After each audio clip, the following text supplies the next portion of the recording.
Good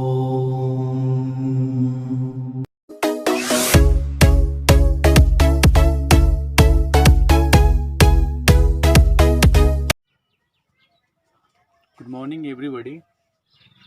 okay, हम लोग अपने चैप्टर 1 जो हमारे ज्योग्राफी का है, इंडिया साइज एंड लोकेशन, हम लोगों ने पिछले वीडियो में अपने इंट्रोडक्शन देखा था। इंडिया का हिस्टोरिकल बैकग्राउंड हमने थोड़ा चेक किया था।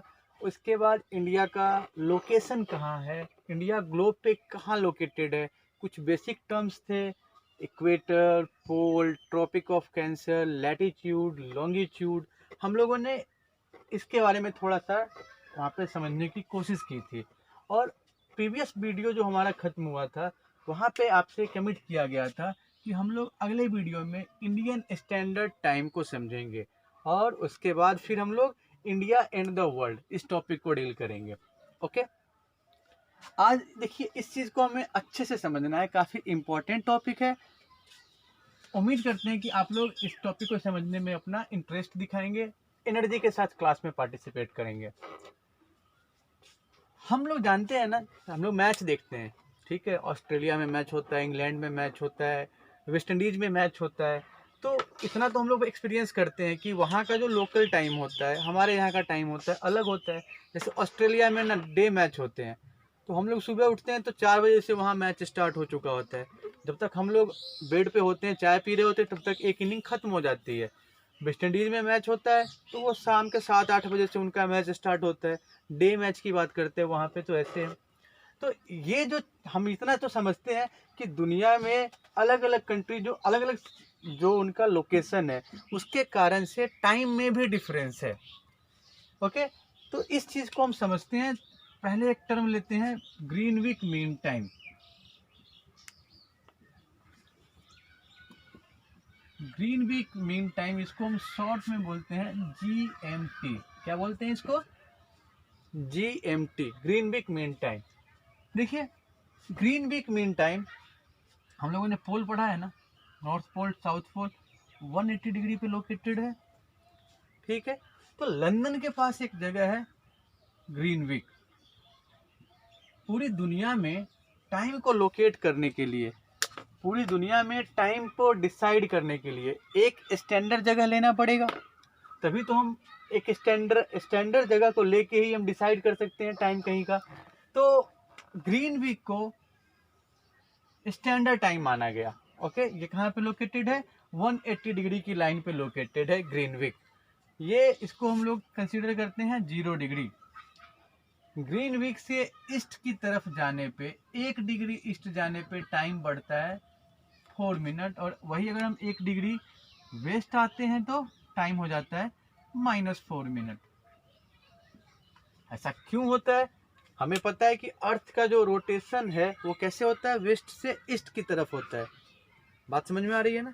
वेस्ट से ईस्ट की तरफ अर्थ रोटेट कर रही है, तो इसीलिए जब हम ईस्ट की तरफ मूव करते हैं तो टाइम 1 डिग्री जाने पे बढ़ जाता है, और वेस्ट पे आने पे टाइम 1 डिग्री जाने पे 4 मिनट घट जाता है।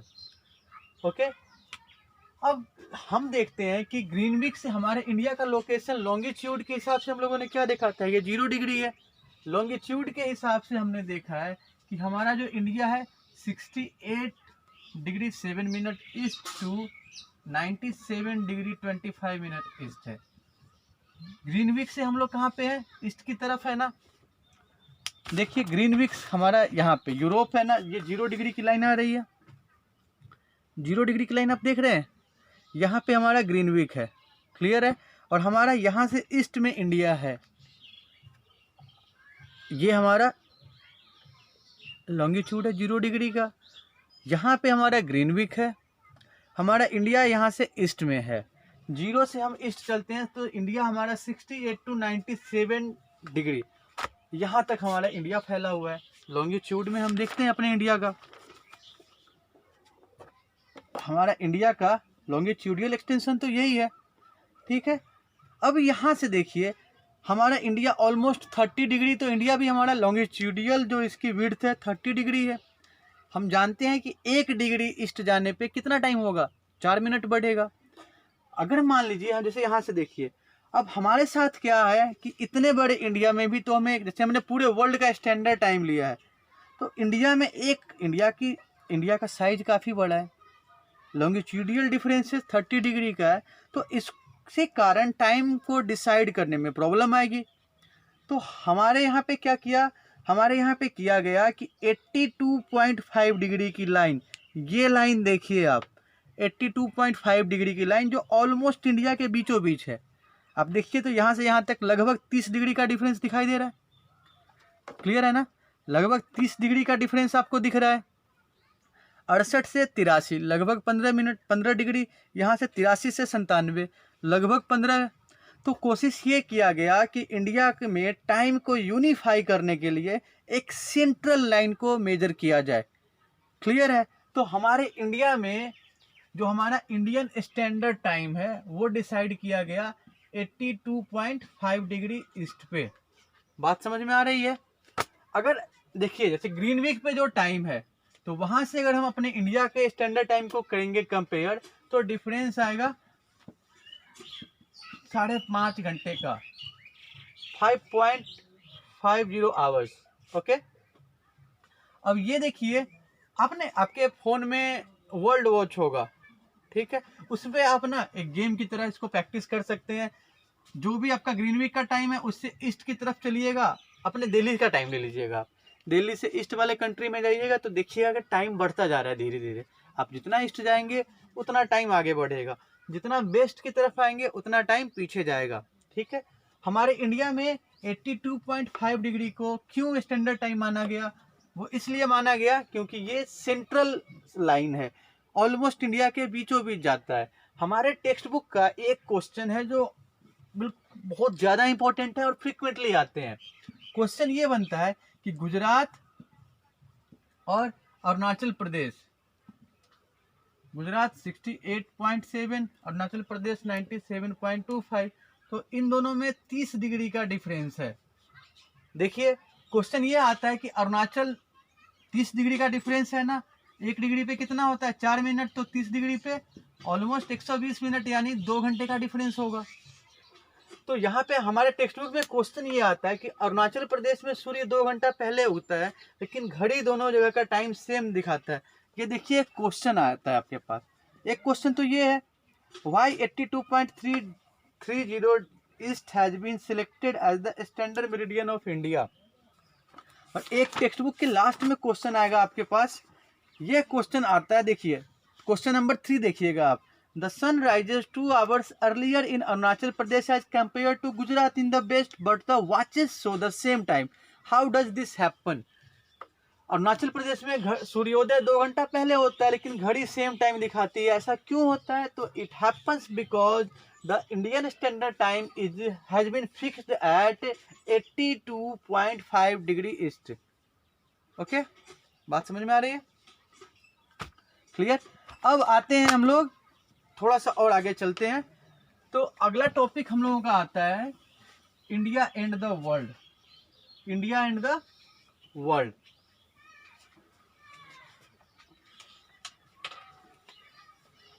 Okay, India and the world. See, हम बात करते हैं इंडिया का, अपने एशिया में लोकेशन देखते हैं, तो हमारे एशिया में इंडिया का लोकेशन आप देखेंगे, ये हमारा एशिया है ना, तो एशिया में देखिएगा तो इंडिया का लोकेशन ये पूरा का पूरा एशिया है, तो लगभग बीच में है, सेंट्रल लोकेशन है ईस्ट और वेस्ट के बीच में। देखिए आप, एशिया है हमारा, ये एशिया में इंडिया इधर वेस्ट हो गया इधर ईस्ट हो गया, तो वेस्ट और ईस्ट के बीच में इंडिया का सेंट्रल लोकेशन है। और क्या देख रहे हैं आप कि इंडिया जो है वो एशिया के सदर्न टिप पे है, निचले हिस्से में है ना, ये एशिया है, तो इंडिया जो है नीचे की तरफ है, साउथ की तरफ है, पक्का। ये आप लाइन देख लीजिए, टेक्स्ट बुक क्या कह रहा है आपका, Indian land mass has a central location between the east and west of west Asia, India is southward extension of the Asian continent. Southward यानी इंडिया एशिया का दक्षिणी विस्तार है, साउथ की तरफ फैलाव है। ओके, और इंडिया का जो ट्रांस ओशियन रूट्स है, सी रूट के थ्रू इंडिया यूरोप से कनेक्टेड है वेस्ट में, सी रूट के थ्रू इंडिया वेस्ट में कनेक्टेड है, ईस्ट से भी कनेक्टेड है। ओके, तो trans Indian ocean routes link European countries in west and east Asian countries. Okay, उसके बाद देखिए आप, India has the privilege of largest coast line in the Indian ocean. India का जो लोकेशन है इंडियन ओशन में, India का location central है, ठीक है। इंडिया का जो इंडियन ओशन में पोजीशन है, इसके कारण इस ओशन का नाम ही इंडिया के आफ्टर पड़ा। Indian ocean is named after India due to its significant position in Indian ocean. Clear है। इंडिया के जो पेनिनसुलर पार्ट जो है इंडिया के, वो इंडिया को देखिए, पेनिनसुलर पार्ट इंडिया के जो है अफ्रीका से लिंक करते हैं, यूरोप से लिंक करते हैं वेस्ट की तरफ, ईस्ट की तरफ ईस्टर्न एशियन कंट्री से लिंक करते हैं। So the ports of peninsular India links with west Asia, Europe and Africa. ठीक है, जो हमारे पोर्ट्स हैं किस से लिंक करते हैं? वेस्ट में अफ्रीका से लिंक करते हैं, यूरोप से लिंक करते हैं, इधर जाते हैं तो हम लोग ईस्ट एशियन कंट्रीज से लिंक करते हैं। इंडिया का लोकेशन एशिया में सेंट्रल है, वेस्ट और ईस्ट के बीच में इंडिया क्या है? सेंट्रल पोजीशन एंजॉय करता है। और दूसरा, इंडिया जो है एशिया के साउथ पार्ट में है, ठीक है, साउथवर्ड एक्सटेंशन है। क्लियर है, इंडिया एशिया के साउथवर्ड एक्सटेंशन में है। अब देखिए, जब सी रूट्स इतने डेवलप नहीं हुए थे, जब सी रूट्स का एडवेंट नहीं हुआ था, पॉपुलर नहीं थे, तो क्या इंडिया कनेक्टेड थी वर्ल्ड के अलग अलग हिस्सों से? Yes, India was linked with different parts of the world, different nations of the world before the advent of sea routes. हमने देखा है कि जो एंशिएंट हिस्ट्री में ही बहुत सारे ट्रैवलर्स इंडिया आए, मिडिएवल में भी आए। हमारे इंडिया से धर्म को प्रीच करने के लिए जो रिलीजियस मॉन्क थे, प्रीचर्स थे, वो इंडिया से बाहर गए। हम जानते हैं ना कि अशोक ने बहुत सारे मिशनरीज को दूसरे कंट्री में बुद्ध धर्म का प्रचार करने के लिए भेजा। ग्रीक से आए हैं, अरब से आए हैं, बहुत सारे इन्वेडर इंडिया पे अटैक किए। इंडिया के व्यापारी दुनिया के और हिस्सों में व्यापार करने जाते थे। तो जब सी रूट पॉपुलर नहीं था, तो भी इंडिया का लिंक दुनिया के और हिस्सों में, इंडिया का रिश्ता और हिस्सों से था। ठीक है, so India had a relation, India was linked with different parts of the world, different nations of the world before the advent of sea route. Is it clear? Good. The idea of religion, देखिए, the idea of religion, science, culture transported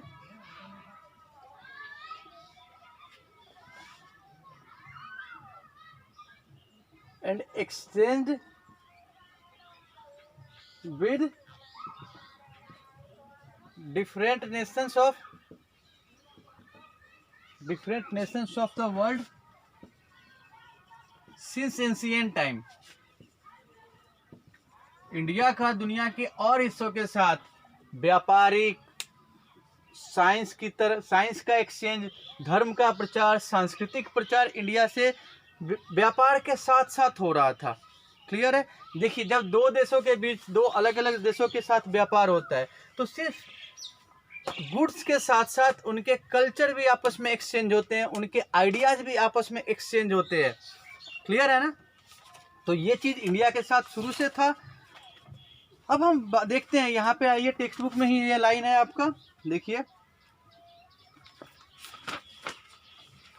हम ना यहाँ से देखते हैं, India's contact with the world have continued through the ages, but her relationship through the land routes are much older than her maritime contacts. India के समुद्री रास्तों से जो दुनिया के अन्य देशों से संबंध थे, उससे कहीं ज़्यादा पुराने इंडिया के स्थल मार्ग से, लैंड रूट से संपर्क थे। Okay, the various passes across the mountains, हमें पता है कि जो अरेबियन आए थे तो वो लोग माउंटेन पासेज के थ्रू आए थे। एंशिएंट टाइम में जो भी इंडिया में ट्रैवलर्स आए, इन्वेडर्स आए, वो माउंटेन पासेज के थ्रू आए हैं। The routes have contributed to the exchange of idea and commodities since ancient time. ये जो पास वाले रूट थे ये ना सिर्फ व्यापार को सपोर्ट किए बल्कि विचारों के आदान प्रदान में भी सहायक हुए। These passes contributed in the flow और एक्सचेंज ऑफ आइडियाज। ओके, हम बात करते हैं ना, आप देखते होंगे अभी रिसेंटली रामायण टेलीकास्ट हुआ था टीवी पे और महाभारत। तो आपने देखा है कि रामायण या महाभारत में भी हमने देखा है कि इंडिया के रिलेशन दुनिया के अन्य देशों से थे। आपने महाभारत में देखा है कि वो दुर्योधन के जो मामा है शकुनी, उनको कांधार नरेश कहते थे। कांधार कहाँ पे है आज की डेट में? अफगानिस्तान में है। रामायण हमने देखा है, रामायण की बात करते हैं तो राम ने अटैक किया लंका पे, लंका अलग कंट्री है। ओके, सो रामायण हो गया। हमारे जो रिलीजियस है, हमारे जो एपिक स्टोरीज हैं, रिलीजियस स्टोरीज हैं, उनमें भी हम देखते हैं कि हमारा दुनिया के अन्य देशों के साथ कांटेक्ट है। हिस्टोरिकल बैकग्राउंड है इंडिया के रिलेशन का दुनिया के और देशों के साथ। क्लियर है? ओके, इंडिया ने हर तरीके से, चाहे वो धर्म हो, साइंस हो, रिलीजन हो, आर्किटेक्चर हो, टेक्नोलॉजी हो, हर तरीके से इंडिया ने कंट्रीब्यूट किया है। वर्ल्ड हिस्ट्री में इंडिया का काफ़ी इंपॉर्टेंट रोल है, इंडिया का काफ़ी रिस्पेक्टेड कंडीशन है, रिस्पेक्टफुल कंडीशन है। तो हम लोग आज अपने इस वीडियो को, इस टॉपिक को यही डील करते हैं। इस टॉपिक में ज़्यादा हमें ज़्यादा कुछ था नहीं, हमें इस टॉपिक में बस यही देखना है इंडिया एंड द वर्ल्ड में इंडिया का लोकेशन एशिया में कहाँ पे है और इंडिया का जो रिलेशन है दुनिया के और हिस्सों से उसका बैकग्राउंड क्या है, एंशिएंट टाइम में कैसे थे, सी रूट से इंडिया कैसे जुड़ा हुआ है, जब सी रूट पॉपुलर नहीं था तो माउंटेन पास के थ्रू कैसे जुड़ा हुआ है, और इंडिया के दुनिया के और देशों के साथ व्यापार के अलावे और किस किस चीज़ के एक्सचेंज होते आए हैं। क्लियर? तो हम ये समझते हैं, हमें उम्मीद है कि आप इस टॉपिक को आसानी से समझ चुके होंगे। हमारा जो अगला टॉपिक होने जा रहा है वो हमारा फाइनल टॉपिक होगा इस चैप्टर का। उस टॉपिक में हम लोग डील करेंगे इंडिया एंड इट्स नेबर्स। बहुत आसान टॉपिक होगा, बहुत ही इंटरेस्टिंग होगा। उसमें हम लोग देखेंगे कि हमारे नेबर्स कौन कौन से हैं, पड़ोसी कौन कौन से हैं। ठीक है, ये टॉपिक हमारे एग्जाम के प्रोस्पेक्ट से भी काफ़ी यूजफुल है, हमारे जनरल नॉलेज के पर्पज से भी काफ़ी यूजफुल होगा। तो नेक्स्ट वीडियो में हम लोग इस टॉपिक को डील करेंगे। अभी जो हम लोगों ने टॉपिक देखा उससे रिलेटेड कोई भी प्रॉब्लम हो या उससे पीछे वाले वीडियो में अगर कोई भी प्रॉब्लम है तो आप लोग निश्चित तौर पे उसको शेयर करेंगे और आपको आपके सारे डाउट्स को सॉल्यूशन दिया जाएगा, आपको समाधान मिलेगा। तो उम्मीद करते हैं कि आपने आज के वीडियो को काफ़ी एंजॉय किया होगा। हम लोग अगले वीडियो में मिलते हैं अगले टॉपिक के साथ। Thank you.